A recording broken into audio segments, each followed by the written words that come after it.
Welcome back to the Smarter Marketer podcast, brought to you by Rocket Agency. I'm your host, James Lawrence. Welcome back to the Smarter Marketer podcast. Today, I am joined by a smiling David Lawrence. David, James, welcome back. Thanks for having me back. Third time on the pod. You're now in first place for repeat. I was going to say repeat customers. I'm not sure that's the right way of phrasing it. I'm not sure what I'm getting out of it. I know, that's right. I think you've bumped Alicia from Red Wolf into second place, where it was previously tied for first. Wow, that's quality. That's quantity over quality. Yes. Good. That's Alicia. We're pleased to hear that. So we're talking today all things ChatGPT. We've kind of labelled it an emergency pod and what Australian marketers need to know. I think we don't want to get too much into what is it. I think we presume that listeners, have heard about it in the news, have heard about it in industry news, have probably jumped into it and played around with it in either a personal or professional capacity. I think even our parents have heard about it by now. Is that true? I think they have, yeah. I can't imagine Dad and Mum what the trouble they could get up to with the 45 billion parameters that the ChatGPT can offer them. Fastest platform ever to get to 100 million users, faster than TikTok, faster than Instagram. On a scale of 1 to 10, how fearful as marketers do we need to be that we'll have a job in 5 years' time? If you decide not to use ChatGPT, then I think you should have a 10 rating on that fear, maybe a 9 if I'm being generous. If you're good at what you do and you can think strategically and you've got some experience about what works and what doesn't work in marketing, then I don't think you should be scared at all. Yeah. I do think, like a lot of other disruptions we've seen in the industry, our jobs will be completely different in a few years' time. Yeah. But for anyone working in the digital part of the industry, that's not going to come as any surprise. That's been the environment we've been working in. Probably the change of the pace of change is going to be a bit quicker though. Yeah, totally. I think it's interesting. Like Dave did a presentation to the entire Rocket team recently, and in it, I think that the thing that I found really interesting, and it's so obvious, is that what we're using now is the worst it will ever be. I think maybe just talk to that, because I think that made a lot of people sit up and kind of listen. Yeah, it's funny, isn't it? When something new comes up, it's easy for the critics out there to look at it and find all the faults in it, without realizing that for every invention ever, the first iteration is by far the worst. And I think that the line I used in the staff meeting was that we will look back and laugh at the version that we were using late 2022, early 2023. And I think that's firmly true. And I've even been finding on the tool that things that didn't work a couple of weeks ago are suddenly working quite nicely. And things that did work a couple of weeks ago that might have been perceived to be potentially a negative of the tool in terms of negative content, they don't work anymore. The tool is already learning. It's already. And I think for listeners that maybe aren't as into it, we're on, I think, version 3.5 is how it's labelled. Version 4 is coming out soon. There's no actual launch date or anything on that. Yep. But in kind of listening to people in the space, connected to the space that have been in the space for years, the feeling is that it's going to be quite revolutionary compared to what we're playing with now. Yeah, I think that's absolutely true. And it's obviously really hard to get into the business of guessing where a large group of very, very bright people are going to take this thing. But it's going to be phenomenally better in future versions than it is now. And that's just something we've got to accept. And so when we're thinking about how we should use it or should we use it and how we should use it, you've got to factor that in, that if there's things that aren't quite right at the moment, you have to look past those. You have to sort of learn the tool, because we'll overcome those issues at some point. And what are kind of the main limitations that we're, because I guess this is very more of a conversation than asking you a bunch of questions, but we're using it in the agency, and later on I want to discuss, because I think some feedback I've heard from other agency owners, some questions we've had from clients is like, is it right to be using it? Is it cheating? And whatever else. We're fully in on ChatGPT, and we'll use it in a way. It's a tool to help us drive better results for our clients. But like, what are the obvious limitations that you've observed and that we've seen?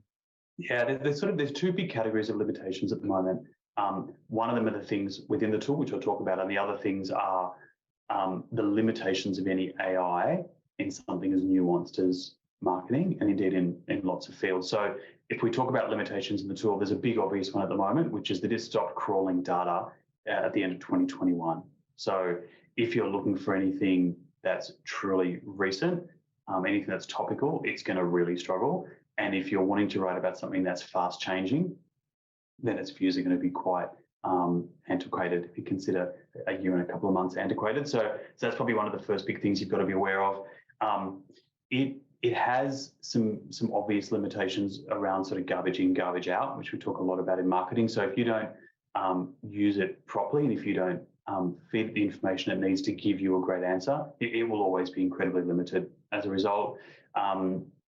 The other interesting thing is it's not a sentient being. It doesn't think and create the way that a human brain thinks and creates. So it's limited to the knowledge that's already out there that it's been exposed to. So if you're wanting to use it to come up with something genuinely unique and powerful, it's just not going to do that, but it's not designed to do that either. However, the reality is that there is so much knowledge out there in almost every subject matter that no one really knows at all. So it knows more than we all know on most topics. Of course, it's going to have trouble putting emphasis on the really important things versus the less important things. It has to use some of the clever stuff that I don't understand in terms of how it's powered, and also how often things are talked about and how important the sources are to talk about them. I think that's the thing to get over. Like, it's when you think of it as basically pulling together and cataloging and understanding vast swathes of information, it has ripped through university texts and Wikipedia and as much of the internet as it can get its hands on. Billions and billions and billions and billions of pieces of data. We've been doing digital marketing for 15 to 20 years, and it's probably fair to say we know 3%, 4%, 5% maybe of what there is to know in the space. ChatGPT has catalogued every single piece of content reasonably that there is on the topic, and can then spit it back out at us almost in real time. So I think you've got to, just the idea that you know more or you have more information is kind of something you just have to give up and cede straight away. 100%. 100%. It does some funny things though. When it gets to the edge of its knowledge, it can make some pretty funny moves. It's a tool that likes to give you an answer. And so a lot of people are sort of naming the errors it comes up with sometimes as AI hallucinations. So it can come up with some genuinely strange things that sound sensible. They're written about in quite a nice way because it is really strong with its language. But they're just not true, and they never were true, and they probably never will be true. So you do have to have a pretty healthy level of skepticism. And probably that brings me on to some of the challenges that people who use the tool will have in terms of what it's not meant to be good at, what it sort of can't be good at. And when it comes to marketing, one of the real challenges for a marketer is working out what's going to perform and what's not going to perform. And the ChatGPT at the moment, and I suspect for a very long time, perhaps forever, will struggle with that, because the thing that allows us to know what's going to work is past experience of running campaigns. And often, as much as we talk about being data-driven in digital, so often success is very difficult to define. Long sales cycles, complex buyer journeys, dozens or more of touch points can make figuring out what worked versus what didn't work really tough for a human brain. It's so much harder / impossible for an AI that doesn't actually have access to the information of all the different campaigns in the world, let alone all the campaigns that, say, an agency might be running at one point in time, to know what's working and what's not working. So if you go in there and say, what's a great way to do an email marketing campaign, top tips for high converting email marketing campaigns, it's going to come up with a really fantastic list of things that are going to be close to best practice, and they're going to be really compelling. Most experts are already going to know those things. What it won't be able to do is tell you if the subjects that you're playing around with, which of those email subjects are likely to perform the best. Someone who's an expert in email marketing is going to have a pretty good gut feel on that. And they should rely on their expertise and their strategic nous rather than hoping that the tool will do it. Yeah, it's very quick to get you to above average. Like, it's passing university courses, university degrees almost in real time. I think, if I punched in, write a blog article on, and even though it only catalogs to 2021, you can kind of say, write an SEO article on the best trends for 2023, and it'll kind of spit out something that, it thinks is right. It's reasonable. You'd read it, you go, yeah, it's probably about right. Is it cutting edge? Is it challenging you as a marketer? Is it making you kind of ask questions that you haven't thought about in terms of SEO? Probably not, but it's very quick to get to, outsourced copywriter type level of someone who's just punching out 500 to 700 word blog articles to fill out a website, right? Yeah, fast mediocrity. Yeah, that's it, which isn't a bad thing. That's not a bad thing at all. It's a thing that is what it is. Like fast mediocrity is excellent because a lot of the content that gets created in the world is below mediocre. Yeah, that's it. There's no excuse for being below mediocre anymore. But it does raise, and maybe we're jumping ahead, but it does raise an interesting question, which is if the ability to create mediocre content quickly has been democratized, what is the value of that content anymore? Yeah. And I think the obvious answer would have to be it's not very valuable. Yeah, that's it. I reckon that's a really good segue because I do want to jump into a lot of the kind of the positive practical applications of the tool for marketers. But I think it's a really nice segue. Like when we first started playing around with the tool back end of last year, it was almost like it had this kind of dirty connotation to it. And it's kind of like, is it okay to use it? Are we allowed to use it? Can we copy text and put it onto a client's website? Can we, do we have to change it? If we do change it, what percentage? You've got schools and universities around the world banning it, saying we're not letting our students use it. Then there's talk of, you can copy a swathe of text from ChatGPT, put it back in and go, was this written by ChatGPT? And it'll say yes, make some variations. It'll say, I'm not sure, or no, it probably wasn't. There is technology to watermark it. It's probably not going to work very effectively. There's different schools of thought on that. But I guess what's your position as an agency owner doing work for lots of clients where the stakes are high? Are we allowed to use it as marketers? Are there some caveats around that? What's best practice for Australian marketers to stay out of trouble? Yeah. So speaking for Rocket Agency, I'd be upset if someone in our team wasn't using it. Our job is to do the best job by our client and deliver the most value. And this is a great tool for that. It's a great tool for delivering value. I would be even more upset though if I discovered that someone at Rocket was only using ChatGPT to gain knowledge, make decisions, and produce content. If you're aiming for more than mediocre, and I believe that agencies in general are aiming for more than mediocre, then you have to be doing a lot more than just using ChatGPT. Yeah, that's it. And I think I'll bring up Google. Basically, there was a lot of talk back end of last year and in January about Google considering content that's been taken from ChatGPT and put onto websites as blogs and website copy and white papers as being spammy content. They've updated in Google Search Central in the blog section. They posted a piece on February 8th, so a couple of weeks back from when we're recording this, and essentially saying it's totally fine to use it with some kind of caveats. Rewarding high quality content, however it's produced. Google aims to reward original high quality content that demonstrates the quality of what we call EEAT, expertise, experience, authoritativeness, and trustworthiness.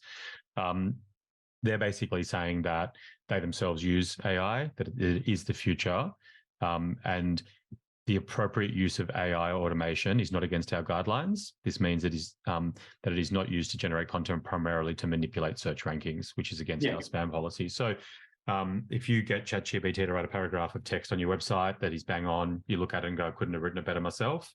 Absolutely happy days. If you write and get it to write a blog article in an area of kind of deep expertise and you want to modify 20% of it to make sure that it is on point, totally fine. But if you're kind of spinning up, blog articles for the sake of just beefing out your site, the user itself has no real interest in it, then Google will have a problem with that. And I think that kind of parlays into what you said before about mediocre content. Like we started in the search business and it was all about just pumping people to your website. You didn't really need any content, any kind of content marketing subject matter expertise area. Then it kind of went to, well, if you've got blog articles that talk deeply about what you're doing, you will attract visitors to your website. The quality didn't really matter too much. We've now moved to a point where we don't really advocate just blog content for the sake of it for our clients. We're trying to create valuable content that users interact with because that's what actually helps you generate better SEO results. I don't think it's controversial to think that in 2 years' time, whether it's through ChatGPT or whether it's through Google's alternative offer, which is going to be coming soon, why would anyone turn to, Rocket to read an article about SEO trends in 2023? You just pump that into ChatGPT or into Google's version, unless Rocket has something to say that is so unique and different that it sits above the content on those types of websites. So I think just content itself has forever changed, right? Yeah, I couldn't agree more. And already that's largely the case, isn't it? Google has indexed more pages than it would ever need on every topic you could ever imagine. So as it is at the moment, writing the words is not enough. And I think that's one of the concerns that I've heard from lots of marketers, is that because there's a tool that can bring up answers to questions quickly, and because it can write well, that suddenly they could become irrelevant. And if we look at how we spend our time, unless you're a copywriter, writing words is a small part of what you do in otherwise quite complex environments, where we all spend a lot of time managing people, truly understanding audiences, clients, products, services, offerings, trying to find out as much as we can about the competitive landscape, finding differences, places that our clients or our company, if we're working in-house, can compete in. ChatGPT is not built for that kind of work at the moment, and it may never be built for that kind of work. It's effectively lifting the standard of the written word to a certain point, and it's allowing it to be created quickly. And you're quite right. If you're going to write a generic SEO article about trends in 2023, there's probably not a lot of value in that in the future. But to be honest, if you did it today, you're probably going to struggle to really rank on that anyhow, unless you've got a website where an awful lot of work has already gone into SEO. We're actually writing an article on that topic at the moment. So I'll have it done before this pod's finished recording. Perfect. But it's a great example, isn't it? Because the ability for an agency like Rocket to write an article like that and rank on it is not just about the words on the page or the screen. It's about all the work that's been done on that website over a number of years, the connections we have with other websites, technical structure, and all the rest of it. So the words are really important, but mediocre is not going to cut it. And it's interesting, if you do think about those SEO trends in 2023 type articles, they do get more valuable when you bring them down into a particular location or a particular industry or a direct analysis for a client. And that's where marketers have to be playing. They've got to be using their experience and their strategic nous, their ability to communicate. That's what they should be doing. And ChatGPT will just get them geared up quicker than they might have done before. Yeah. I think it's kind of just fast-tracked where things were going with Google anyway, if that kind of makes sense. And I guess we're probably in the weeds on talking about SEO at this point. It has just meant that if you haven't got something valuable and interesting and unique to say, it's kind of not really worth kind of pumping it out there. And because whether it is through ChatGPT or whether it is through Google Bard, it's kind of at the moment we're using, like, kind of people are thinking about it, how do I use it to help me kind of market? And when we're talking about digital marketing, better in Google, better SEO, better Facebook ads, better Instagram ads, whatever else. But as we've seen, we've got the fastest growing platform ever, 100 million users. Mum and dad may or may not be on it. We'll have to check. We'll have to check. But it is fast becoming a destination of its own. And sure enough, as every other platform that has eyeballs goes, as night as day, it will be a place where you have to buy advertising. You want to be there buying ads. Is there a way of manipulating the returns itself to, start bringing your brand into that space? And it will become just another kind of territory that us as marketers are trying to get our clients in front of. Yeah, that's right. And it's probably outside the scope of the discussion today, but it'll be very interesting to see what Google in particular and being other platforms do to ensure that their very, very lucrative search businesses remain lucrative. It's definitely not obvious to see how you can monetize an AI response, which often will just require one view, one read, compared to the way search has worked over many years. That'll be interesting and disruptive. They'll find a way, Dave. They'll find a way. They always do. I think that's really good. What I want to talk about now is the obvious use cases. the obvious use cases, like obviously you need to write a blog article, chuck it in there, whatever else. But love to hear just how you think ChatGPT can be used for marketers on the pod. Yeah, excellent. So let's start right at the beginning of how we often have to work as marketers, which is doing some research. So you've got a new product or service or a new client or whatever. It's a great, fast way to get some good top-level knowledge. All the caveats about it being out of date apply, obviously, but it's great at basically doing a query to say, tell me about a certain industry in a certain location. What are the current issues? What are the trends? What are the strengths, weaknesses, opportunities, threats type stuff? So it'll be good at that. At the moment, you wouldn't rely on that research wholly because it definitely is not always correct. But it's a great starting point. And not bad. Like we've just started working with an Australian whiskey maker, and that was an example of what one of our team members did. Basically, give me some research in the Australian whiskey industry. How big is it? Who are the biggest players? The value, the challenges, opportunities, whatever else. And like, given that we know the data's not up to date in terms of being a couple of years old, definitely fast tracked. Rather than spending a couple of hours going. I wouldn't rely on that information by itself, but in terms of just having, 700,000 words written within minutes, pretty effective. Yeah, that's it. Yeah, if someone said you've got 2 minutes to become a semi-expert on a topic, I'm going ChatGPT instead of Google at the moment. Yeah, really interesting. Yeah. Sorry, I cut you off there. That's okay. Yeah, so that's a good obvious one. There's lots of fields where it's already providing some really exact work, and coding is a great example. Marketing, so is the sort of work you do with data tracking and analytics. So you can go in there and talk in plain language about something you want to achieve. So for instance, I need a Facebook pixel, which is going to track when someone scrolls 35% down through a page, and it will just write the JavaScript code in a matter of seconds or less.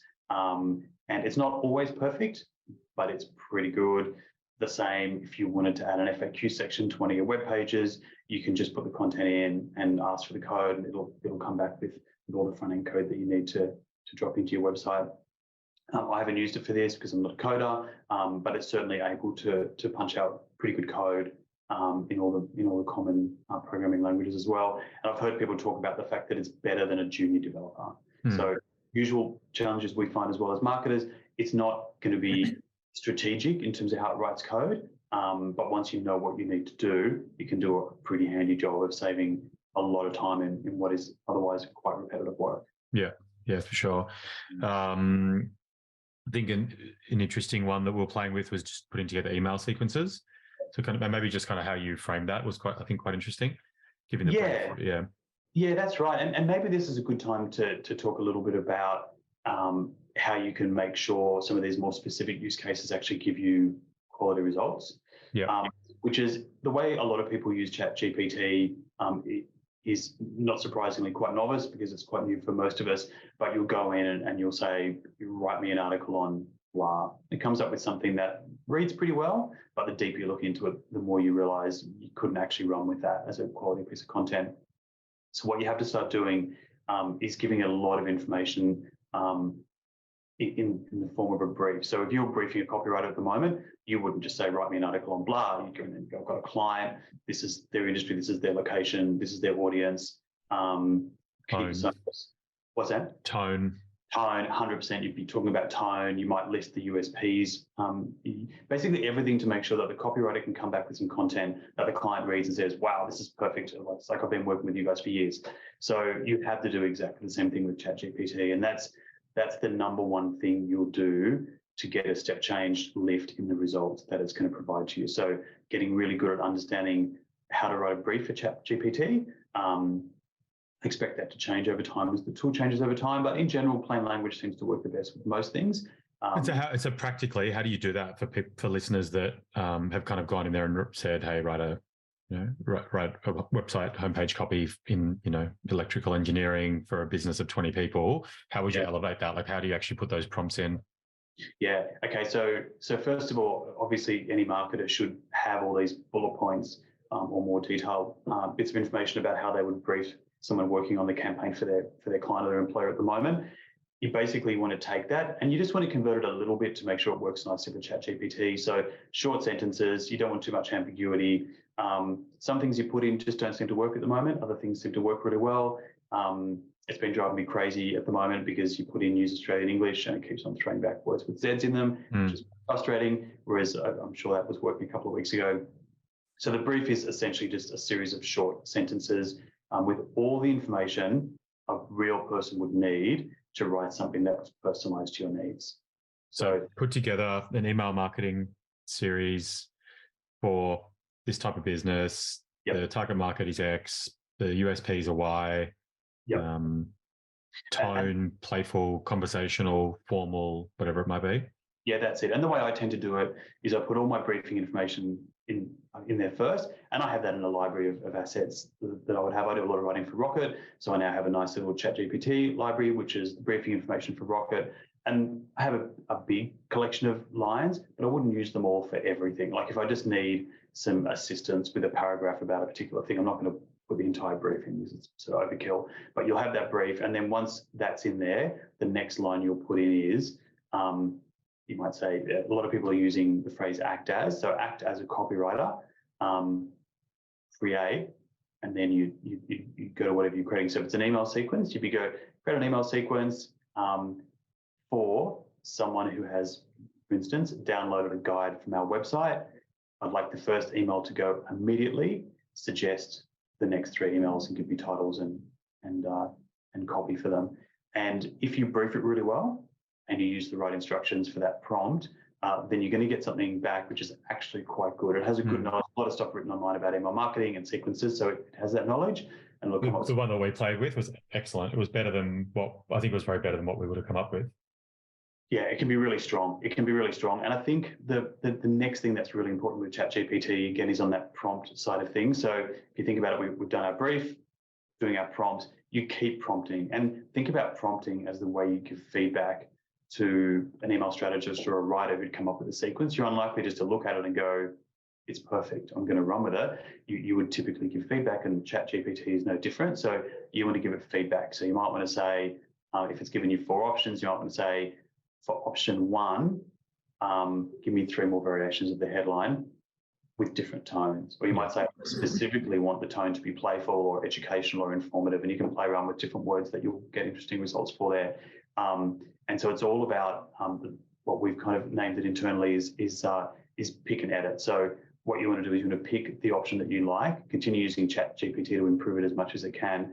But at some point, ChatGPT is done, you take it offline and then you edit it. And if you become really good at the briefing and the prompting, the amount of editing you'll do might be a little bit less, but most times there'll be editing to do because it won't capture the full requirement of the brief.